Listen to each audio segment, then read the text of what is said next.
Hey, what's up guys? Mike here from Friction Jewelry in San Diego. I was gonna do a quick talk, review, what have you, about the Orion Mpulse 30 welder. You can see here, I've got this carrying case that I bought in Harbor Freight for like 30 bucks. Bada boom. It's got this really cool foam that you can kind of pick out, and it holds the Mpulse really nice and securely. All right, so for your hard-earned 2,500 bucks, you get this really compact, super light, super portable pulse arc welder. There's really not a lot to it. On the back, you've got your power switch off, and you've got where your power comes in via the external cable. It has a really long, kind of stiff, weird adapter thing that I hate about this machine. That's about the only thing I do hate about it. Over here, you've got your Ethernet input for the auto darkening lens or any accessories you have. And right here is the banana clip input for your grounding cable. Here is the stylus. It comes with a really cool, like 3 foot or so long, very flexible cable. I really like that. I have the Amazon one here for comparison. It's shorter and stiffer, just harder to work with. It's a really small sort of plus that you wouldn't notice if you hadn't used the other one, right? But when you freehand welding like I do, it's a super nice thing to have. So we'll just turn it on real quick. It makes this little cool Nintendo Game Boy sound. It reminds me of like the 90s.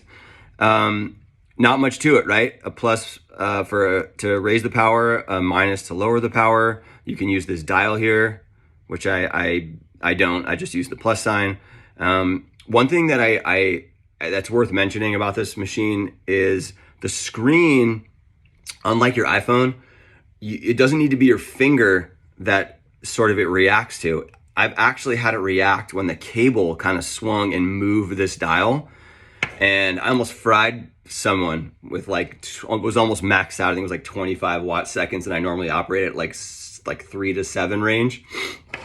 So it was a pretty big light show, and they were just like, whoa, dude, it was intense. So what they did, and what I start doing now, is using this little lock button right here. So I basically set the power how I need it, and generally I use very similar settings for most people. So that is a really cool feature, and it makes sure that my settings are what I want them to be.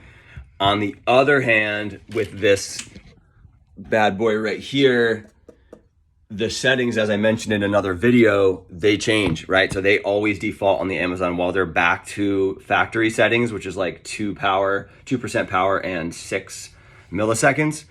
And that is like I said in the other video, that is like 10 or 12, something, maybe even like 15 watt seconds on the Mpulse. So it is a lot of power. And if you don't check your settings on the Amazon machine, literally before every weld, you don't really know when it's gonna do its reset thing.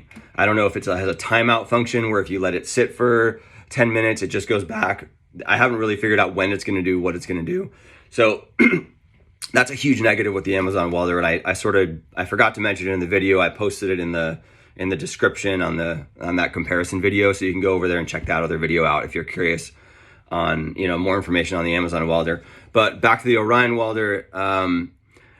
Yeah, so once again, biggest positives are power control. And just to dig into that a little bit deeper, the sensitivity on this between, 9, 8, 7, 6 watt seconds is huge when you're really trying to do certain projects that require a very specific amount of power, especially on the low end of things, right? So if you are trying to weld, like for example, I have a very fine cable chain right here, which is probably out of focus.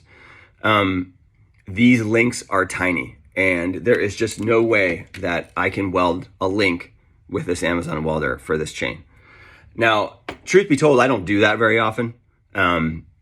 It's very difficult to work with links this small when you're trying to literally cut one with some flush cutters, open it, and tie it on someone's wrist, or fix it to someone's wrist, close that link. It's very difficult, if not impossible in the real world. But it can be done with this welder, right? This thing, when you crank it down to the lowest power, it's just a very small spark, and that's a really huge plus. And one of the reasons why, if you have your business already rocking with the Amazon Welder and you've got a steady flow, you should upgrade to this unit. You'll just be able to do more with it, and you get more consistent results is the best way I can put it. Just because you can fine tune that power how you need to. The argon setup on this, as I did in another video, is super straightforward.